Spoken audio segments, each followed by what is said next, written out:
This news is co-sponsored by Pramod Jewellers and Gift Center, Pardhinagar, MIDC, Hingna road, Nagpur. Tajbagh परिसर के सामाजिक कार्यकर्ता लतीफ बाबू शेख की मौत नागपुर के डीसीपी नरुल हसन के कारण हुई, ऐसा आरोप लतीफ शेख के परिवार वालों ने लगाया है। नरुल हसन ही पिछले 2 महीने से लतीफ शेख को मानसिक परेशानी दे रहे थे।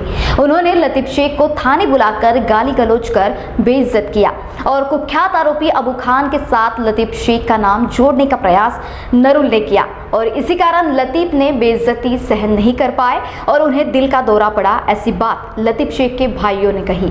मैं नब्बू शेख, ताजबाग निवासी लतीफ बाबू शेख, इनका बड़ा भाई, आज जो पत्रकार परिषद ये ली गई थी और जिस तरह से लतीफ बाबू के मृत्यु के बाद में पेपरों में अबू खान का मददगार, इनकी हार्ट अटैक से मौत, इस तरह के हेडलाइन आई थी, इसके संदर्भ में स्पष्टीकरण करने के लिए ये प्रेस कॉन्फ्रेंस ली गई थी। और सबसे पहले आपको बता दें कि अबू खान और लतीफ बाबू के परिवार से किसी तरह का भी कोई संबंध नहीं है। ये परिवार एक शिक्षित परिवार है, एक शिक्षक का परिवार है, जो शिक्षक सामाजिक सांस्कृतिक और सांस्कृतिक कार्यों में अग्रसर रहकर राज्य के पुरस्कार प्राप्त शिक्षक का ये परिवार है। पूरे परिवार के सदस्य शिक्षित है। ऐसे शिक्षित परिवार पर एक अबू, जो एक कुख्यात आरोपी बताया जाता है, उसके खिलाफ में उसके संबंध हमारे परिवार से जोड़े गए हैं। ये संबंधों का खंडन करने के लिए हमने ये पत्रकार परिषद ली गई है। और जो मृत्यु को कारणीभूत है डीसीपी नूरुल हसन साहब और उनके दोस्त तारिक खान साहब, और जिनके कहने के ऊपर में, जिनके बयान के ऊपर में लतीफ बाबू को 6 तारीख को और 8 तारीख को पुलिस स्टेशन और डीसीपी ऑफिस में बुलाया गया, वो और अपनी राजनीतिक ज़मीन तैयार करने के लिए जो गलत फिटिंग नूरुल हसन साहब को कर रहे थे, वो शकील पटेल साहब, इनके खिलाफ में कड़क कार्रवाई होना चाहिए। इसके लिए ये प्रेस कॉन्फ्रेंस अरेंज की गई। प्रूफ तो आपको समय आने पे सब मिल जाएंगे कि इनके जो व्यक्तिगत ताल्लुकात है ये बहुत ही स्ट्रांग है। इनका किन पार्टियों से संबंध है सारे दुनिया को मालूम है। लतीफ बाबू अपने परिसर में बहुत वरदस्त रखते थे, उनको चाहने वाले काफ़ी लोग थे। अगर उसका ही अगर नज़ारा देखना चाहते थे तो ताजबाग की उनकी जब मैयत निकली तो 10 से 12 हज़ार लोग उसके मैयत में शामिल थे। जिन गरीबों को मदद करी वो आंसू ढहा के रो रहे थे। कोरोना काल में काफ़ी लोगों को मदद करी उन्होंने और कंटिन्यू उनकी मदद हमेशा चालू रहती थी। समाज सेवा, सिर्फ समाज सेवा ही नहीं, तो वो चलते बोलते एक समाज सेवक थे। जिस रास्ते से चले जाए उस रास्ते से वो किसकी कब क्या मदद कर दे ये कोई बता नहीं सकते थे। ऐसे वो व्यक्तिमत्व था जिनके अंतिम संस्कार में 10 से 12 हज़ार लोग क्या बोलते शामिल हुए। लोगों ने अपने आंसू ढहा के उनको श्रद्धांजलि अर्पित की है। और वक्त आने के ऊपर में वो जो आप कहा कि क्या आपके पास में सबूत है, वक्त आने के बाद में वो सबूत भी हम पेश कर रहे हैं। सबूत की बात कर रहे हैं यहाँ पर, सर्कमस्टेंशियल सबूत जिसकी बात कर रहे हैं कि भाई अबू 4 तारीख को गिरफ्तार हुआ, उसके पहले से ही लतीफ बाबू को थाने में डीसीपी साहब प्रताड़ित क्यों कर रहे थे? What was the reason? क्या उनके पास कोई सबूत था लतीफ बाबू के केस में? अगर है तो पेश करें। तो ये कहानी अबू के साथ में ये उसके गिरफ्तारी के बाद बनाई गई है। तो पहले क्या कारण था कि एक समाज सेवी को, एक पॉलिटिकल जो एक्टिव आदमी है, उसको आप बार बार थाने बुलाकर उसे क्यों हरास कर रहे हैं, उसे क्यों प्रेशराइज कर रहे हैं? ठीक है, अगर आपके पास कोई लोग आते हैं, किसी को बुलाते हैं, जैसे आपको बताया कि कुरैशी को बुलाया था, वहाँ उनसे कहते हो आपके लतीफ बाबू तुमको प्रोटेक्ट करता है क्या, तुम उसको पैसे देते हो क्या?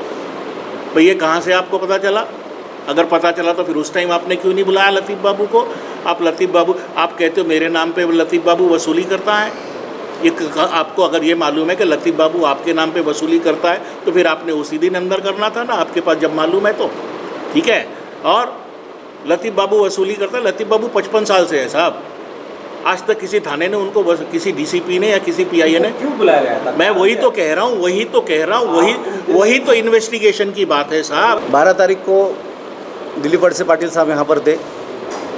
उनको हमारे परिवार के सदस्य सब जाके मिले, उनको बताया, हमारी भावना उनको सामने रखी।